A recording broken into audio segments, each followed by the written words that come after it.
Barkan ku da sake kasancewa da mu a cikin wannan tashar tamu. A labarinmu na yau za ku yi cewa Dauda Kahutu Rarara ya haɗu da shugaban ƙasa Muhammadu Buhari kuma zantawarsu ta yi tsayi. Idan yau ne ka fara zuwa wannan tashar tamu mai suna Fitilar Kannywood, to ka danna mana subscribe sannan ka danna ƙararrawar sanarwa don ci gaba da samun shirye-shiryen mu cikin lokaci.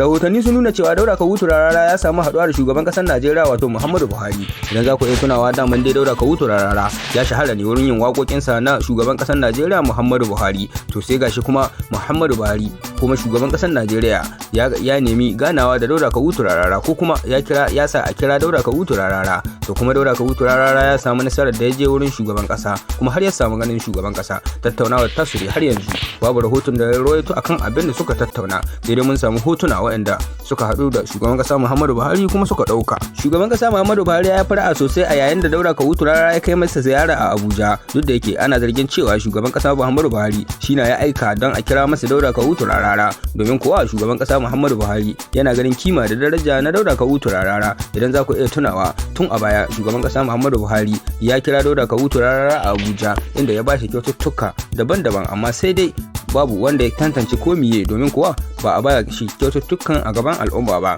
Amma ko yanzu Dauda Kahutu Rarara ya ƙara halartar shugaban ƙasa Muhammadu Buhari inda sun ka haɗu fuska da fuska kuma sun kai dogon lokaci suna zantawa, amma dai babu rahoton da ya zo da abin da sun ka tattauna. Sai dai muna hasashen cewa shugaban ƙasa Muhammadu Buhari ya kira Dauda Kahutu Rarara ne domin duba ko kuma nazari da yadda za a yi nasarar zaɓe na shekara ta 2023 a matakin tarayya, wato Bola Ahmed Tinubu kenan, tunda kowa ya sani Dauda Kahutu Rarara shine ciyaman ko kuma shugaban tsare-tsare na harkar waƙoƙi na kamfen Bola Ahmed Tinubu. To muna sa ran wannan dalili ne yasa shugaban ƙasa Muhammadu Buhari ya kira Dauda Kahutu Rarara har Abuja. Dauda Kahutu Rarara ya samu dama ko kuma ya samu nasarori da yawa a cikin wannan gwamnati ta Najeriya, ganin cewa Dauda Kahutu Rarara ba dan majalisa bane ba kuma wani shahararren ma'aikacin gwamnati ba, amma yana hawan jirage na gwamnati kuma yana zuwa wuraren gwamnati. Kuma Dauda Kahutu Rarara ya samu shiga da gwamnati 100%.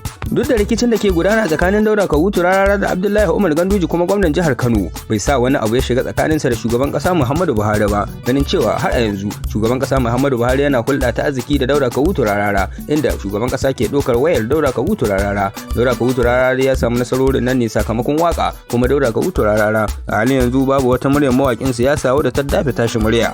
Dauda Kahutu Rarara daga Abuja ana sa ran zai wuce Lagos, domin kuwa dan takarar shugabancin ƙasar ya bar Abuja ya je Lagos, kuma ana sa ran Dauda Kahutu Rarara zai same shi a Lagos, duk da yake a farko jirgi ɗaya ne suka ɗaura aniyar tafiya, sai dai saboda shugaban ƙasa Muhammadu Buhari ya nemi ko kuma ya buƙaci a kira masa Dauda Kahutu Rarara. Wannan dalili ne ya hana Bola Ahmed Tinubu tare da Dauda Kahutu Rarara su tunkari Lagos a cikin jirgi ɗaya. Wannan karɓuwar da Dauda Kahutu Rarara ya samu ta biyo ne dukka bayan faɗan da yake yi da gwamnan jihar Kano Abdullahi Umar Ganduje. To da wannan rahoto za mu kai ƙarshen wannan rahoton namu na yau, amma dai ku ci gaba da bibiyan mu, sa'annan ku danna mana subscribe, sannan ku danna ƙararrawar sanarwa don ci gaba da samun labaran Kannywood da kuma na waƙoƙi da na al'ajabi a kowane lokaci. Mun gode.